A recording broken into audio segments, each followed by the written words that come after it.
Bienvenue dans notre rendez-vous mensuel consacré aux normes comptables AFRS. Aujourd'hui, nous vous proposons le traitement comptable des crédits fournisseurs non selon le référentiel AFRS et selon le référentiel du système comptable WADA.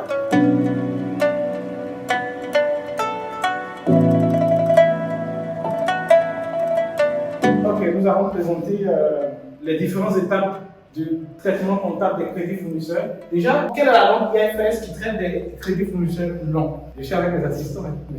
Diallo. Quelle est la norme IFRS qui traite des crédits fournisseurs longs? IAS16. La norme IAS16. Donc IAS16 traite des crédits fournisseurs longs. Alors, quelles sont les étapes du traitement des crédits fournisseurs longs? Alors, que ce soit au niveau de la norme IAS16, du PCG, il y a 3 étapes. La première étape, c'est la constatation de la dette et de la valeur de l'entrée de l'immobilisation. La deuxième étape, c'est les règlements progressifs de la dette et enfin la constatation des dotations aux amortissements. Donc les 3 étapes sont identiques, quel que soit le référentiel appliqué. Alors nous allons voir les schémas de comptabilisation en fonction des référentiels. Donc on peut dire qu'une des différences majeures entre la norme IAS16 et le PCG réside dans la valorisation de la dette de départ. La norme IAS16 propose l'actualisation des paiements futurs, tandis que le PCG propose de faire simplement la somme des paiements. Donc voici la différence majeure entre les 2 référentiels. Alors nous allons présenter le schéma de comptabilisation. Donc le schéma de comptabilisation est simple, le PCG.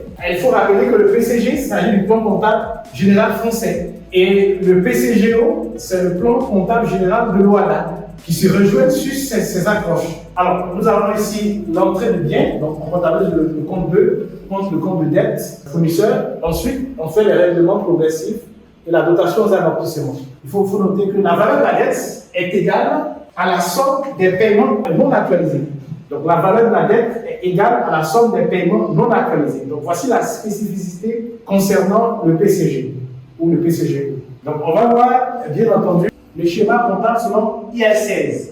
Alors, la norme IAS16 traite des immobilisations corporelles. Alors, donc, selon IAS16, nous avons les mêmes 3 étapes. La première étape qui concerne l'entrée du bien. La deuxième étape qui concerne le règlement de la dette. Le règlement de la dette va faire ressortir les intérêts et le remboursement de la dette. Et ensuite, on aura la dotation d'amortissement. En nota bene, on précise que la valeur de la dette est égale à la somme des paiements actualisés. Alors, donc, si nous actualisons les paiements pour valoriser la dette, il faut donc présenter lors des règlements un tableau d'amortissement de la dette. Donc voici ainsi résumé le traitement comptable ou les schémas de comptabilisation proposés par le PCG et les schémas de comptabilisation proposés par la norme IAS16.